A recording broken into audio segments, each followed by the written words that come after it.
নমস্কার বন্ধুরা, অনুভব রান্নাঘরে সবাইকে স্বাগত জানাচ্ছি। বাড়িতে বসে যদি হঠাৎ কোনো মিষ্টি খেতে মন চায় তাহলে কিন্তু ঝটপট ইনস্ট্যান্ট এই মিষ্টি রেসিপিটি আপনারা বানিয়ে ফেলতে পারেন। এই মিষ্টিটি বানানো এতটাই সহজ যে একবার কিন্তু যে কেউ দেখলে বানিয়ে ফেলতে পারবেন।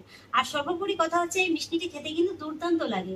হঠাৎ করে যদি কাউকে খাওয়ান তারা কিন্তু খেয়ে বুঝতেই পারবে না যে এটা দোকান থেকে আনা নয়, বাড়িতেই তৈরি করা। আসুন তাহলে বন্ধুরা দেখে নিন আমার আজকের এই রেসিপিটি।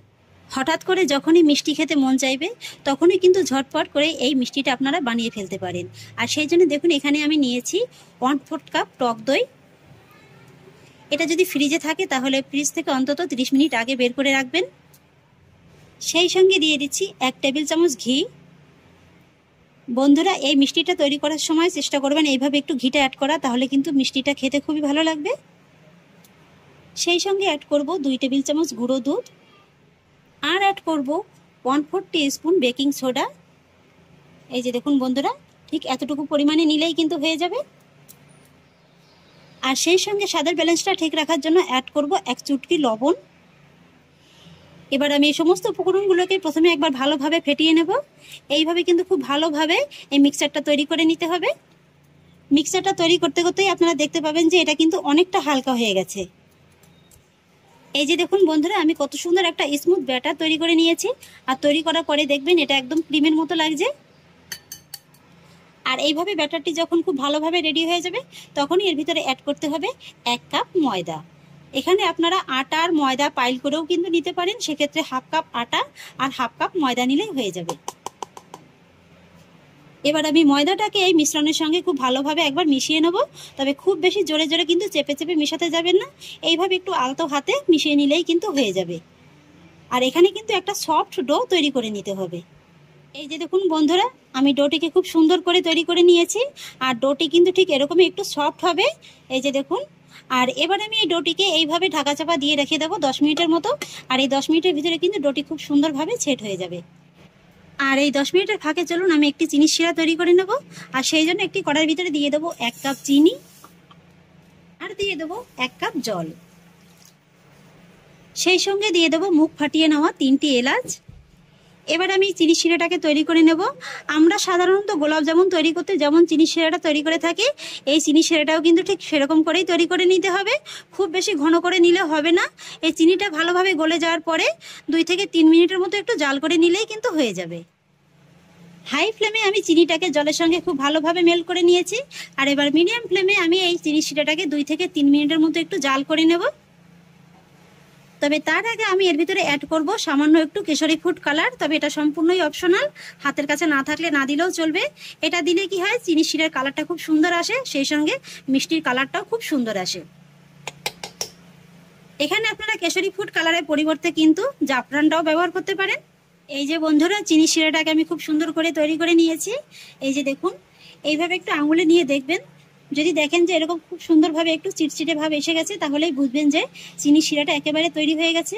আর এই যে দেখুন, আঙুলে নিয়ে দেখবেন এরকম কিন্তু একটা শাইনি ভাব চলে আসবে। এবার আমি গ্যাসের ফ্লেমটাকে অফ করে দেব। এদিকে ডোটি রেস্টে রেখে দিয়েছি, 10 মিনিট হয়ে গেছে। ঢাকাটাকে তুলে নিচ্ছি। হাতে আবারও সামান্য একটু ঘি মাখিয়ে এই ডোটিকে আরেকবার ভালো করে মেখে নেব।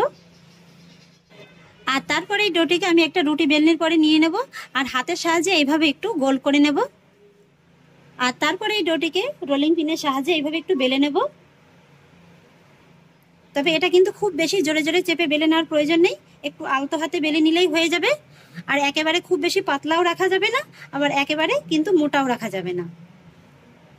এই যে দেখুন বন্ধুরা, আমি ডোটিকে কিন্তু খুব সুন্দর করে বেলে নিয়েছি। আর এই ফিটনেসটা দেখে আপনারা নিশ্চয়ই বুঝতে পারছেন যে এটাকে ঠিক আমি কতটা মোটা রেখে বেলে নিয়েছি। এবার আমি রুটিটার চারদিক দিয়ে এইভাবে একটু কেটে বাদ দিয়ে দেবো।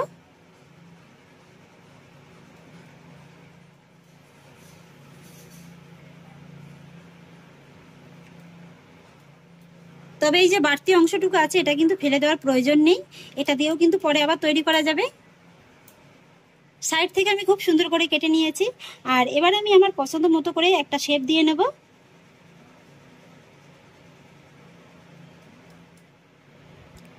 এইভাবে আমি একটু স্কয়ার শেপে এই মিষ্টিটা কেটে নেব।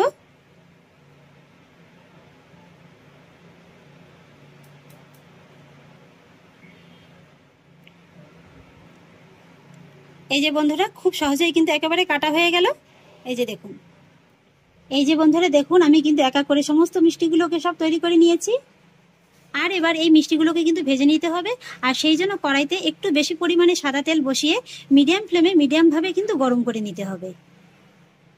আমরা সাধারণত গোলাপ জামুন মিষ্টি ভাজার জন্য যেরকম তেলটা হালকা গরম করে থাকি, এই তেলটা কিন্তু তার থেকে একটু বেশি গরম করে নিতে হবে। আর ভাজার সময় কিন্তু গ্যাসের ফ্লেমটাকে মিডিয়ামের থেকে একটু সামান্য কমিয়ে নিয়েই ভাজতে হবে।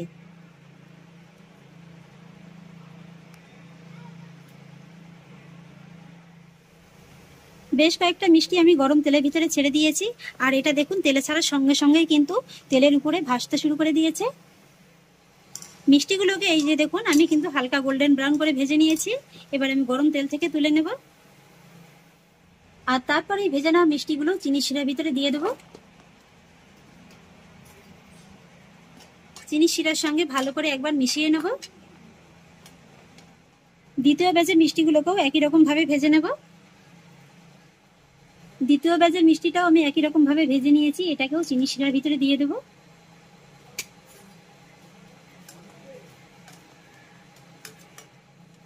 চিনি শিরার সঙ্গে সমস্ত মিষ্টিগুলোকে আমি খুব ভালোভাবে মিশিয়ে নিয়েছি।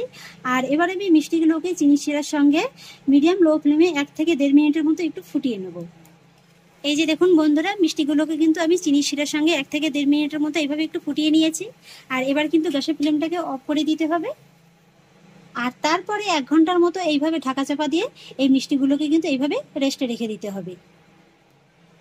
এবার কিন্তু বন্ধুরা আমি আপনাদের ঠিক 30 মিনিটের মাথায় দেখিয়ে দিচ্ছি। এই যে দেখুন আমি যতটা চিনি শিরা দিয়েছিলাম, চিনি শিরাটা কিন্তু অনেকটা টেনে গিয়েছে। আর সেই তুলনায় কিন্তু মিষ্টিটা ততটা নরম হয়নি, অনেকটাই নরম হয়েছে, তবে ভিতরটা কিন্তু এখনো অনেকটা শক্ত আছে।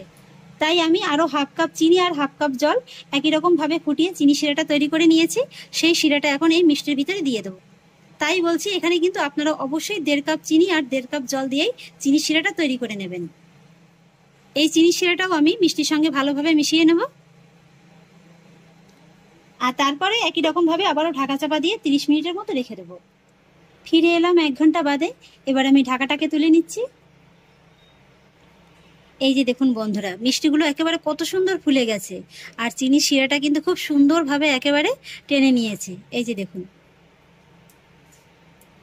একটা মিষ্টি আমি আপনাদের একটু কাছ থেকে দেখিয়ে দিচ্ছি।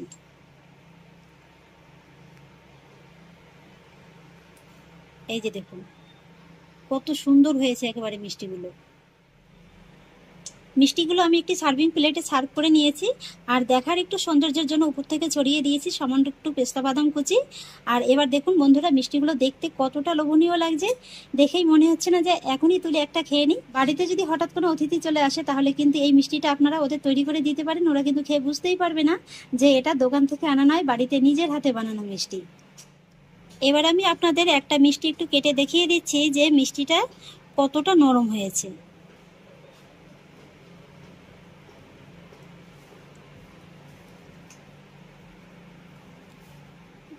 এই যে দেখুন বন্ধুরা ভিতরে একেবারে কত সুন্দর মিষ্টির রসটা ঢুকে গিয়েছে। দেখে নিশ্চয়ই বুঝতে পারছেন যে মিষ্টিটা ঠিক কতটা নরম হয়েছে।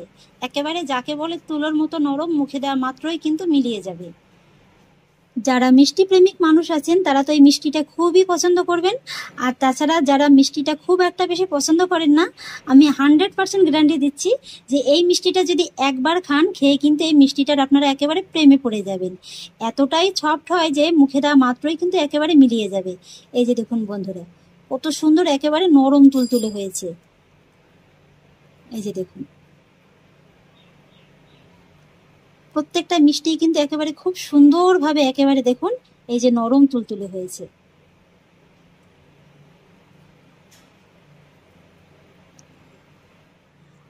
তাহলে আশা করছি বন্ধুরা আমার আজকের এই সহজ উপায়ে ময়দা দিয়ে মিষ্টি রেসিপিটি আপনাদেরও খুব ভালো লেগেছে। যদি ভালো লেগে থাকে তাহলে আমাকে অবশ্যই একটা লাইক এবং কমেন্ট করবেন, সেই সঙ্গে বন্ধুদের সঙ্গে শেয়ার করবেন। আর প্লিজ বন্ধুরা যদি আমার পরিবারের নতুন সদস্য হয়ে থাকেন তাহলে একটা সাবস্ক্রাইব করে পাশে থাকা বেল আইকনটি প্রেস করে দেবেন। ফিরে আসছি এরকমই পরের অন্য কোনো নতুন রেসিপি নিয়ে। সবাই ভালো থাকুন, সুস্থ থাকুন, ধন্যবাদ।